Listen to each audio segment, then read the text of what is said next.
En este video llamaremos a los recipientes en los que se colocan las frutas frescas durante la cosecha contenedores. Esto incluye contenedores, cajas, cubos y bandejas.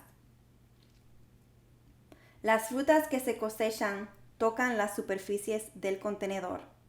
Solo use recipientes limpios y desinfectados. La mayoría de las granjas en Oregón reciben contenedores para la cosecha de las empacadoras.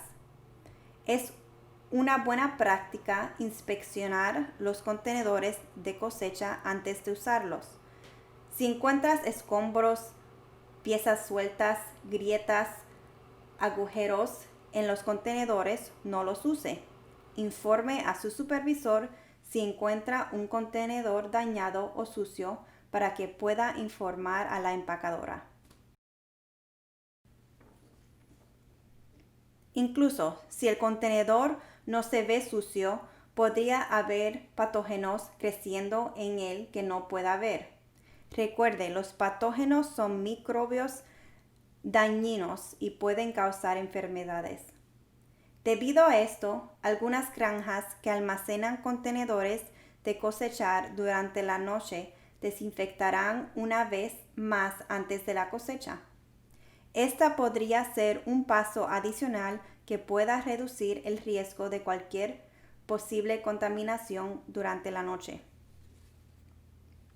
Si los contenedores de cosecha se limpian en su granja y no en la empacadora, comience por limpiar los escombros y la basura. Luego, humedezca el recipiente y aplique jabón o detergente. Frote el recipiente y luego enjuague bien. Además, desinfecte si es posible, siguiendo las instrucciones en la etiqueta del producto. Permite que los contenedores se sequen antes de comenzar a cosechar.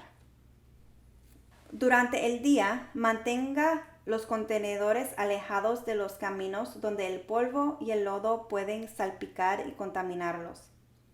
El suelo puede transportar patógenos nocivos que pueden ser fácilmente movidos hacia los contenedores. Al final del día, los contenedores de cosecha deben limpiarse y almacenarse correctamente para evitar cualquier tipo de contaminación. Tanto durante como después de la cosecha, nunca coloque recipientes de cosechas limpios directamente en contacto con el suelo.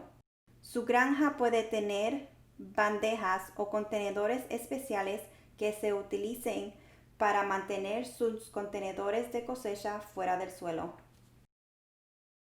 Estos también deben limpiarse y desinfectarse. Alternativamente, algunas granjas pueden tener otro tipo de barrera, como paletas de madera que ayudarán a mantener contenedores afuera del suelo. Recuerde usarlos para minimizar el riesgo de contaminación. De hecho, pueden tomar tan poco como 12 horas para que los ratones hagan un nido en contenedores de cosecha si los contenedores se dejan descubiertos y expuestos al aire libre durante la noche.